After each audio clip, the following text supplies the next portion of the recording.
Hey les geeks, c'est Mathéo et Mikey et on se retrouve pour un tout nouveau récap gaming à votre dose JV de la semaine. Tous les dimanches vers 18h on se retrouve pour parler ensemble des différentes actualités qui entourent le milieu du JV qui sont tombées. Mais avant ça, évidemment, avant d'en parler, Mikey, comment vas-tu ?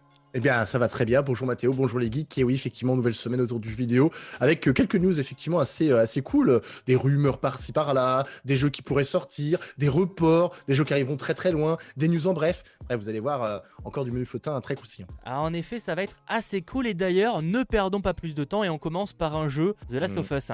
Et oui, effectivement, The Last of Us partie 2 qui est magnifique. Hein. Franchement, si vous ne l'avez pas testé, essayez-le parce que franchement, moi, En commençant par le premier peut-être ? Oui, en commençant par le premier et puis après le deuxième. Et le deuxième est tellement magnifique, en plus du premier aussi. Mais bref, donc là, on attend tous une suite, The Last of Us partie 3. Donc ça sera pas pour tout de suite et c'est même pas prêt d'arriver, si ça se trouve. Mais ce qu'il faut savoir, c'est qu'en gros, Neil Druckmann et le co-scénariste Alec Gross, donc Neil Druckmann, je vous rappelle, c'est celui qui dirige Naughty Dog, eh bien en fait, ils ont déjà imaginé une suite, un scénario hypothétique à ce que pourrait être The Last of Us partie 3. Voilà, ils se sont imaginés comme ça des petites suites. Même s'ils ont écrit une bride de scénario, ne vous dites pas que le jeu pourrait sortir dans quelques années, ce n'est pas prévu pour le moment. Non. Peut-être que ça arrivera, c'est possible, hein. On a déjà eu 3-4 Uncharted, donc c'est tout à fait possible. Je pense qu'on aura, on aura un 3. Pour moi, j'y crois. Je suis convaincu qu'on aura un 3. J'ai regardé parce que j'avais un doute sur le premier, mais en fait, chaque jeu Last of Us est sorti en fin de console. Oui, à peu près. Exact. Le premier était sorti en 2013, donc quelques mois avant la sortie de la nouvelle console de la PlayStation 4 à l'époque. Exact. Et pour ce qui est de The Last of Us, il est sorti un peu plus tôt, mais c'était quasiment à peu près un an avant le. C'était l'un des derniers jeux, l'un des derniers gros jeux de la PlayStation 4. Avec Ghost of Tsushima, etc. Exactement. Donc je serais pas choqué que si ça arrive, effectivement, ce soit dans 5-6 ans, peut-être grand max. Mais clairement, là, tu sens qu'ils ont des idées. Parce qu'encore heureux, j'ai envie de dire, c'est quand même eux qui ont imaginé le truc. Mais clairement, c'est pas en développement et on aura d'autres jeux de leur part bien avant, quoi. Donc. Oui. Tout à fait. On aura le remake peut-être de The Last of Us, on évoquait ça il y a pas si longtemps. Tout à fait. Déjà bien avant, donc on verra. Mais ouais, on est forcément chaud pour avoir du The Last of Us 3. Bah oui, à fond. Qui pourrait, là, c'est encore plus hypothétique pour le coup, c'est une rumeur qui est sortie cette semaine. Un jeu The Mandalorian pourrait être en préparation. C'est quoi cette histoire ? Et oui, grosse rumeur. Alors à prendre avec d'énormes grosses pincettes, les geeks, vraiment, j'insiste là-dessus, c'est vraiment une grosse rumeur. Et en gros, il y a un insider qui avait déjà fait fuiter des informations sur les jeux PlayStation Plus du mois de mai, qui se sont révélés exacts.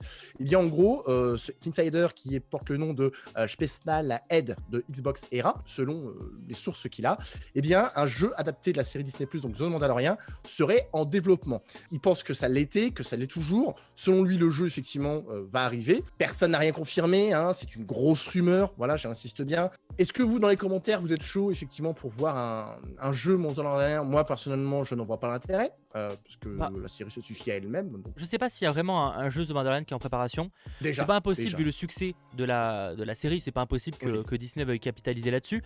Moi, par contre, je suis pas choqué que Disney veuille faire plus de jeux vidéo sur les licences qu'ils ont. Pourquoi pas finalement un jeu qui suivrait un Mandalorian ou en tout cas un chasseur de primes, par exemple. C'est pas forcément la même chose. C'est pas impossible. En tout cas, je serais pas choqué que Lucasfilm et donc Disney veuillent vraiment, maintenant qu'ils se sont un peu émancipés de Electronic Arts, où ils ont plus d'exclusivité avec eux, qui développent des tonnes de jeux vidéo avec, encore une fois, des trucs avec Electronic Arts, donc je pense à Jedi Fallen Order.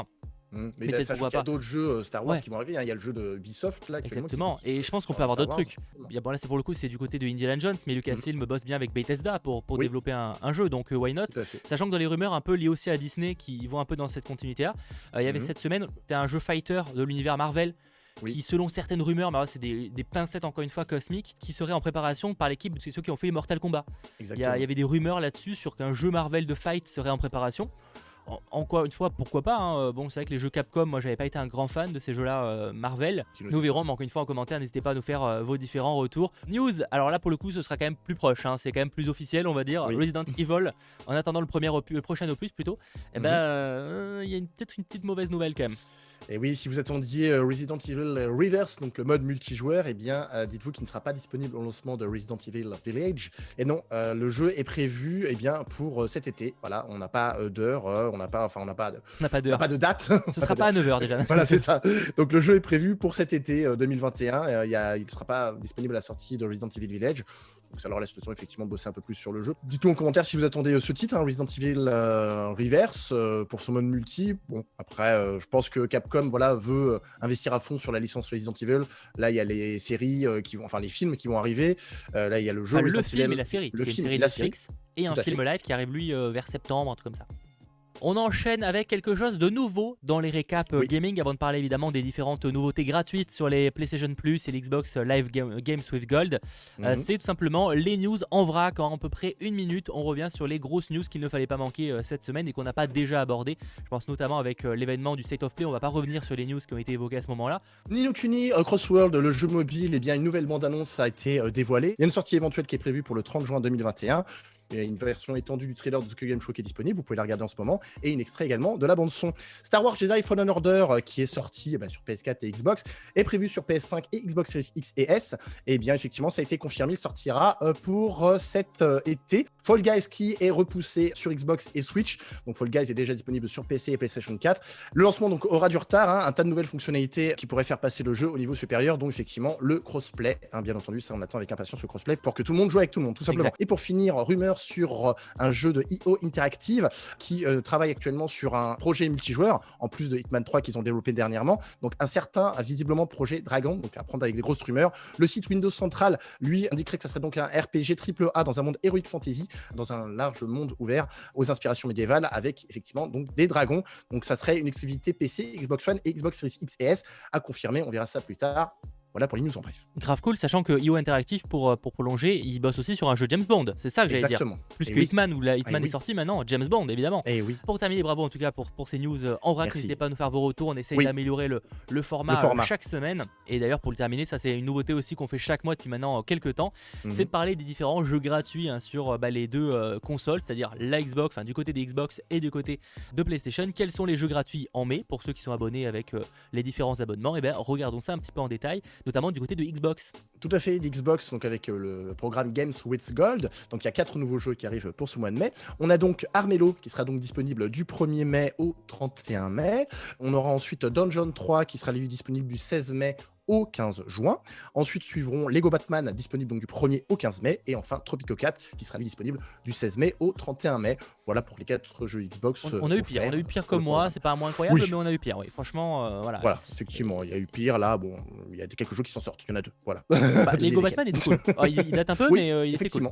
Il était grave cool à l'époque. Sachant que du côté de PlayStation Plus également, aussi quelques jeux gratuits ce mois-ci avec des choses sympas. Tout à fait. Il y a 3 jeux offerts. Donc le premier, c'est donc Wreckfest Drive Hard qui sera donc disponible sur PlayStation 5. Ensuite, il y aura Battlefield. Voilà, un jeu de voiture tout simplement. Battlefield 5 qui sera lui disponible sur PS4. Voilà. Et Stranded Deep qui est le jeu où on doit survivre en construisant, en survivant sur une île déserte. Voilà, et en construisant des radeaux en allant d'île en île. Voilà. C'est Koh-Lanta, mais sans les épreuves. Effectivement, donc moi, j'ai hâte. Effectivement, donc j'ai hâte de pouvoir le prendre. Effectivement, j'attendais qu'il soit là gratuit, donc c'est plutôt cool. Donc ils arriveront là effectivement pour le programme du mois de mai. Et donc profitez-en vite parce que il y a donc les derniers jeux Old World, Soulstorm, Death Gun et Zombie 4 Die Hard. Eux, ils vont disparaître à partir de lundi 3 mai. Voilà, merci Mikey pour ces différentes news. Ce fut comme d'habitude un réel plaisir. Si ce récap également vous a plu, n'hésitez pas à lâcher le petit pouce vers le haut, c'est super important. Mais également à nous rejoindre sur nos différents réseaux sociaux, Facebook, Twitter et Instagram, surtout Twitter et Instagram. Et n'hésitez pas également à nous dire en commentaire, un petit peu à réagir justement aux différentes news qu'on a pu vous aborder, notamment les rumeurs, etc. Qu'est-ce que vous en pensez? Passez un très bon fin de week-end et un très bon début de lundi. C'était votre geek Mathéo et Mikey. Ciao. Salut geek.